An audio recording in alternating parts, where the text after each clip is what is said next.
கோவை அரசு மருத்துவக் கல்லூரி மருத்துவமனையில் இந்த அதிர்ச்சிகரமான சம்பவம் நடந்திருக்கு.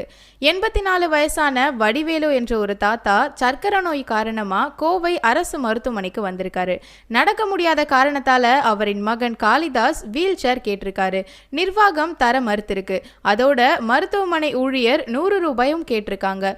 மேலும் 30 நிமிஷம் வெயிட் பண்ணவும் சொல்லியிருக்காங்க. இதை கேட்டு கடுப்பான மகன் காளிதாசன் அப்பாவை தன் கையால் தரைத்தளத்துக்கு தூக்கிட்டு வந்திருக்காரு.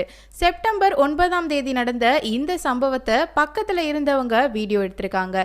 அந்த வீடியோ தான் இப்போ சோஷியல் மீடியாவில் வைரலாகி இருக்கு. வீடியோ பரவியதால் மருத்துவமனை கான்ட்ராக்ட் நிறுவனத்துக்கு எதிராக விசாரணை தொடங்கப்பட்டிருக்கு. ஹாஸ்பிட்டலில் இருந்த 2 சூப்பர்வைசர்கள் 5 நாட்களுக்கு சஸ்பெண்ட் செஞ்சிருக்காங்க. கோவை அரசு மருத்துவமனையோட டீன் கீதாஞ்சலி 100 ரூபாய் கேட்டதுக்கு எந்த ஆதாரமும் இல்லைன்னு சொல்றாங்க.